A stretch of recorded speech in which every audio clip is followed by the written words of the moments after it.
Durante o Renascimento, o campo de batalha foi tanto o lugar de experimentação de novas tecnologias, como consistiu num complexo fenómeno visual, onde se articularam a componente estética, como a armaria, a arquitetura militar, a música e a representação gráfica, e a vertente operacional, ou seja, os detalhes ásperos da guerra.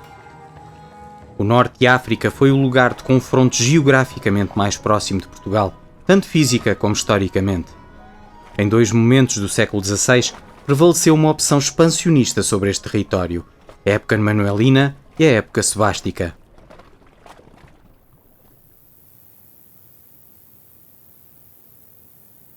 As companhias de ordenança, comandadas e treinadas por oficiais veteranos da Europa, consistiram num dos principais alicerces das expedições manuelinas ao norte de África.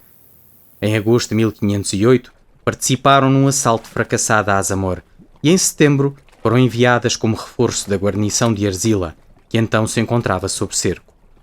O contingente espanhol de socorro, comandado por Pedro de Navarro, iria permitir aos soldados portugueses contactar diretamente com os modos de combater mais modernos da época.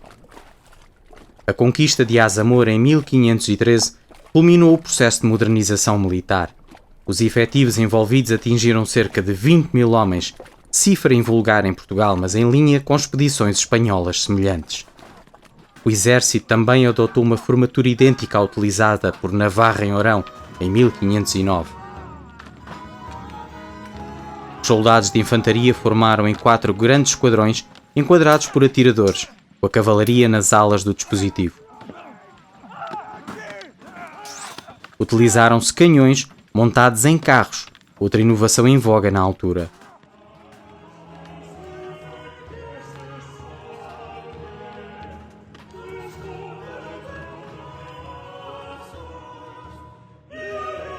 Na Índia, a reforma militar foi mais completa, pelo menos enquanto durou o governo de Afonso de Albuquerque.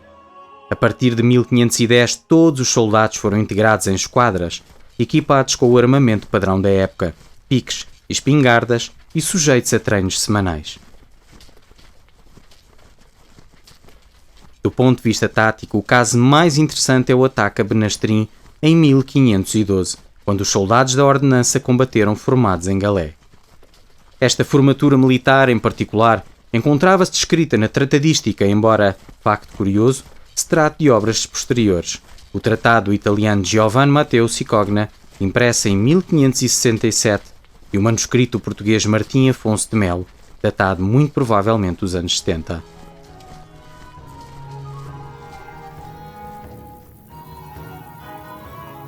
O reinado de Dom Sebastião culminou o esforço de modernização do aparelho militar levado a cabo desde a época de Dom Manuel. Foram publicados um número significativo de tratados militares e acompanharam a reativação das companhias de ordenança em todo o território, incluindo os Açores. Em 1573, ano em que foi criada a Capitania-Mor do Algarve, o rei percorreu todo o sul do país assistindo a vários exercícios nos quais participaram 103 companhias, o que equivale a cerca de 20.000 homens.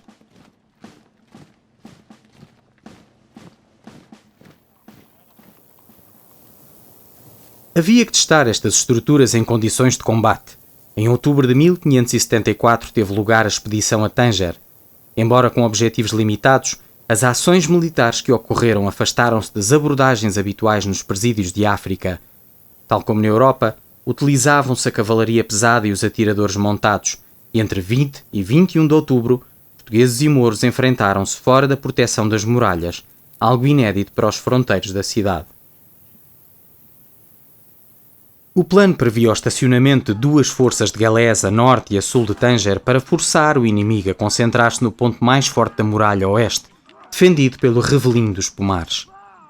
Do ponto de vista tático, o desdobramento tripartido das forças obedeceu aos parâmetros europeus do século XVI, como foi o caso do combate, no dia 21 de outubro, quando o rei comandou uma carga de 60 cavalos que decidiu o dia a favor dos portugueses.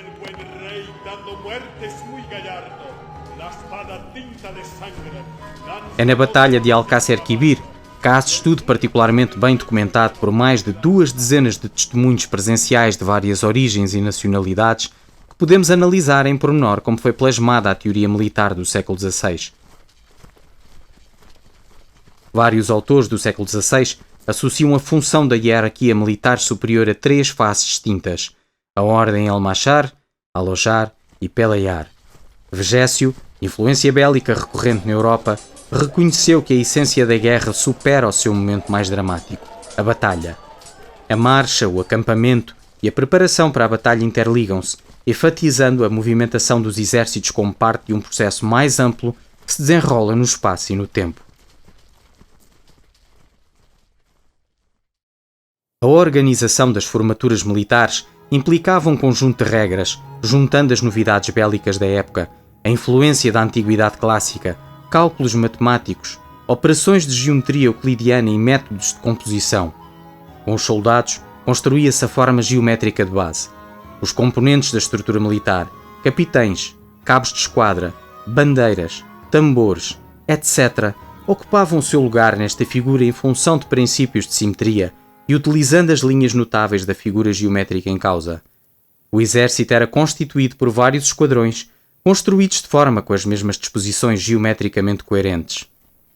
O processo que envolve a articulação entre a ordem de batalha e a formatura de marcha do exército forma a facilitar uma transposição rápida da coluna para o dispositivo de combate. A coluna de marcha do exército de Dom Sebastião dividia-se em 3 escalões: vanguarda, batalha e retaguarda. A posição das formaturas que a constituíam permitia construir com rapidez a ordem de batalha.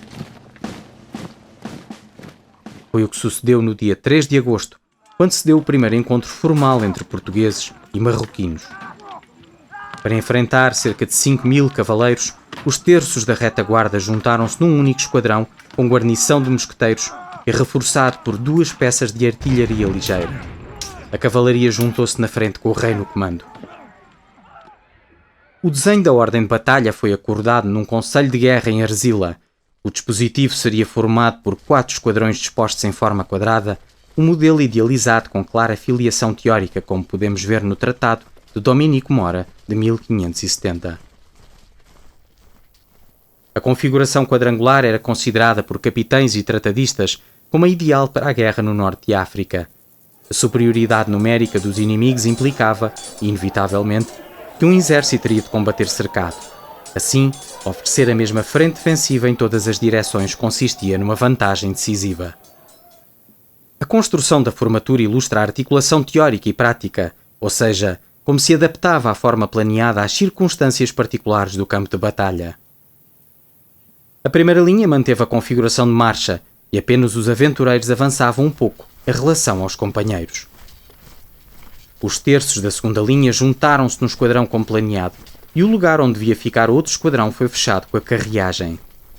A retaguarda também ficou quase inalterada e o espaço livre entre os terços foi ocupado com cerca de 300 atiradores apoiados por 2 ou 3 peças ligeiras de artilharia. No caso da cavalaria, sabemos qual o efetivo e a configuração exata do troço de tropas comandadas pelo rei. Este batalhão adotou uma tipologia quadrangular, designada na época por quadra de gente. Segundo o método corrente, amplamente divulgado pela tratadística, extraía-se a raiz quadrada ao efetivo disponível. O resultado indicava o número de soldados a colocar em cada fileira e o total de fileiras da formatura. A configuração geométrica da formatura estruturava-se em função de uma malha reticulada de traçado ortogonal. Cada retícula era preenchida com um soldado e obedecia a uma métrica rígida.